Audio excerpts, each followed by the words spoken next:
Hey, welcome back. This is Reveal TV on the Quantumdoor network, Quantumdoor channel actually, and we're examining. This is actually part two. We're examining the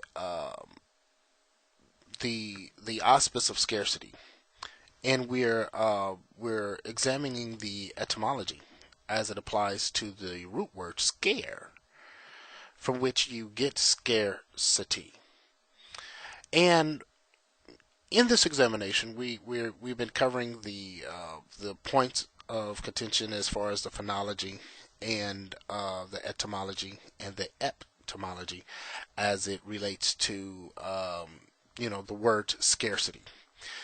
Because on a daily basis, we participate in the scarcity platform, the illusion of scarcity, and when you look at it, when you see it for what it is, and you don't see it as just something that's normal, because that's the way we have a relationship with it. We say, well, it's just normal that we work really hard. Got to get to work, got to get to work, got to get to work. Okay, pay a bill, pay a bill, pay a bill. Okay, do I have enough money? Did I make enough money? Oh, I got lots of money. I have lots of money.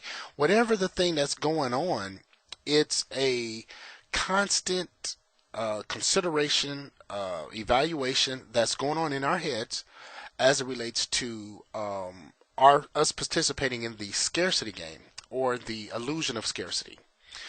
And it's unfortunate because there's many individuals that are suffering due to this particular platform. Now, some people will call it capitalism. They'll say, hey, something presents itself, and an individual, based on his own free will, should be able to capitalize or find a way to work through the system, add some measurement of value to his substance or to himself, whether it's through college or anything of that nature, and then take that information, take that certification, take whatever measurements of degrees, and jump out there and exchange your services to your fellow man, and then your fellow man will, in exchange, give you currency, which would be considered as a resources. And then you take those resources and you purchase whatever goods or needs or things that you need to consume as a consumer, and then you do it all over again. And then you're caught in this vicious cycle in which you're constantly working towards how do I have a relationship with my other fellow humans, and what do I have to do in order to have a relationship with them? Because after all, humans convey to other humans currency, and currency is a representation of the exchange of value for value, or what's perceived to be value for value. Unfortunately, because currency is based on debt and not based on profit. Now, I'm going to say this again. Currency is based on debt, not based on profit. Currency is based on debt. It's not based on value. The value that currency have is totally illusional, and it's totally in reverse for the exchange that an individual is giving. For example, I would give the exchange of labor or services or whatever the platform is, and in exchange I would give a banknote or a debt note. And this particular promissory note from the Federal Reserve, because I'm an American, I live in America, would be of a particular value, and that value, I can exchange that value for the equivalent value of either services or goods from somebody else's hard work. And it'll go so on and so on and so on and so on and so on. But outside of the positive energy that's being broadcast from my efforts, or even the next man that I'm turning around here passing the banknote to, the banknote itself is based on debt. It's not based, and when I say debt, maybe I should be clear with that, because maybe you're not understanding when I say the word debt. When I say the word debt, I'm not talking about I owe the phone company, I need to pay it. When I say debt, I mean I'm talking about the future promise to present value. Just that's it. Every time you pass that note, you're passing an IOU note. When I pass a $10 bill, it's really a IOU $10.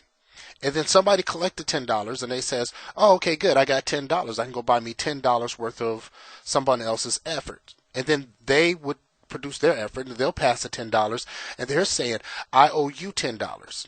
So as money continues to exchange from hand to hand, you have individuals that are passing debt notes or bank notes. And they're passing it back and forth.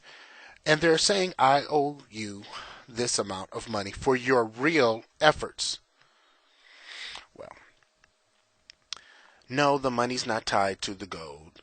Or no, money's not tied to platinum, or it's not tied to any type of so-called agreed upon precious stone. That's not what solves the scarcity.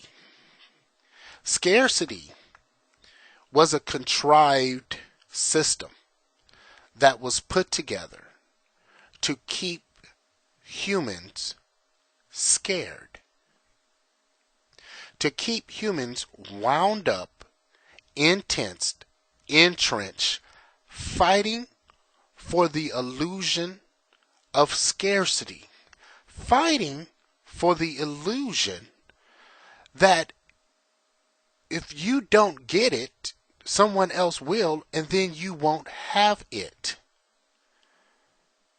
Now, that experience is real.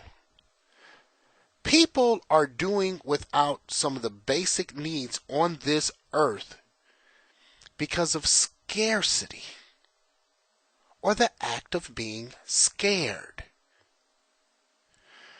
So, when you start examining the exchange rate of real, honest, solid work or real, honest, solid services or the real interactive exchange between one human to another, conveyed on a platform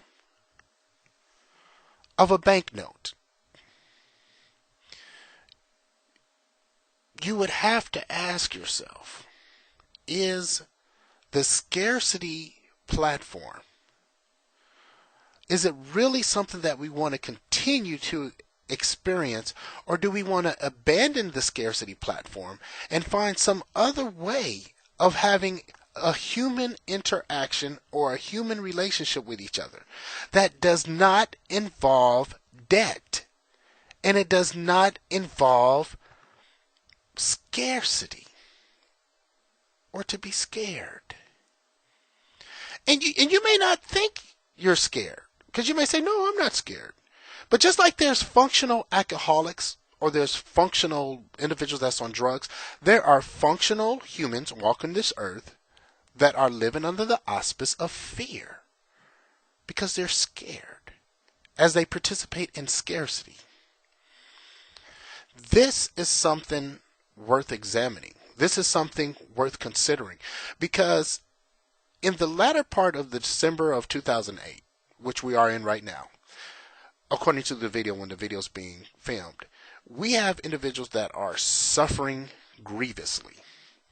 And they're trying to redo the banking systems. They're having big, giant meetings. They're trying to find ways to keep the whole world from just collapsing. But what's really collapsing is this scarcity game, the scarcity system. And this is something that we're going to turn around and evaluate even in more depth on the next episode. Scarcity or just plain scared. Thanks for watching. Reveal TV on Quantumdoor.